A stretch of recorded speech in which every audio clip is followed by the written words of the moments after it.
To make a cup of coffee this morning or kill myself? That is the real question. Albert Camus once argued that there is only one truly serious philosophical question: whether life is worth living. We wake up, we move through our routines, go to work, doom scroll, pay our bills, go back to sleep. Somewhere along the way we may think, if life has no ultimate meaning, why continue? Camus calls this confrontation with meaninglessness the absurd. The absurd is not a property of the universe. It is not suffering, misfortune, or chaos. It is the collision between our demand for clarity and meaning and the unreasonable silence of the world. We want purpose. We want explanation. We seek justice, order, and significance, and the universe gives nothing. Absurdism is the recognition of this tension. It is the moment we see the world as it is, not as we wish it to be. Camus is not advocating despair or suicide. He is demanding honesty, see the absurd, to face it, understand it, and then choose to live anyway. If life is unbearable in its futility, then ending it might seem rational. But the matter is not, should I die? Its focus is on, why do I continue? The act of living without ultimate meaning confronts the absurd by living out of spite, defiance, and awareness of the futility, while being unwilling to surrender. Camus did not stumble on this question in a vacuum. His life, growing up in poverty in Algeria, losing his father in World War I, suffering from illness and witnessing the brutality and suffering of the world, constantly reminded him of life's fragility and unpredictability. He saw that people sought meaning in religion, ideology, or social constructs, yet none of these could fully answer the pressing question: why continue living when everything seems meaningless? Camus wanted to understand how a person could face life honestly, fully aware of its limits, and yet still choose to live, not out of hope, not out of illusion, but out of conscious defiance of the absurd. Albert Camus was a novelist, playwright, political essayist, and an extraordinary thinker. Camus won the Nobel Prize for Literature in 1957 and denied being a philosopher. Though often associated with existentialism, Camus explicitly rejected the label. While he shared existentialism's awareness of life's absurdity, he rejected its turn to transcendent solutions, divine meaning, or ideological certainty, what he called philosophical suicide. Camus admired Friedrich Nietzsche's insistence on embracing life fully and saying yes to existence, but unlike Nietzsche, he did not advocate creating meaning through art or illusion.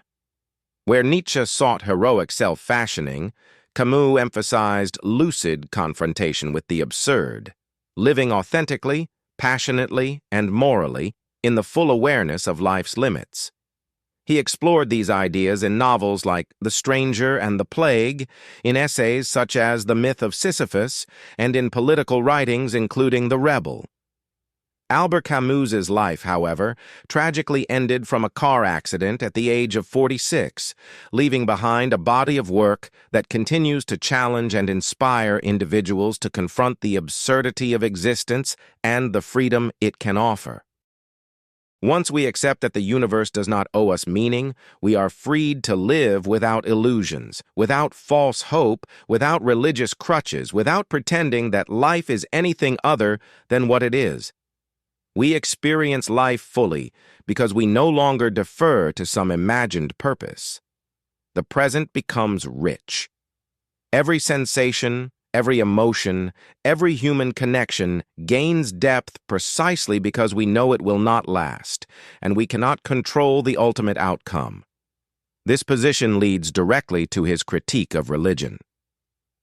While Camus was not a militant atheist, he was profoundly skeptical of claims that God or the afterlife could provide ultimate meaning. In works like The Plague and Nuptials, he emphasizes that hope for a world beyond this one can distract from the richness of the life we actually inhabit. Happiness and human fulfillment, he suggests, come not from illusions or divine reward, but from the intense, immediate experience of living. sensory, emotional, and moral. So why open the myth of Sisyphus with the question of suicide? Camus knew that facing the absurd could provoke despair. He writes plainly, "People commit suicide because they judge life not worth living."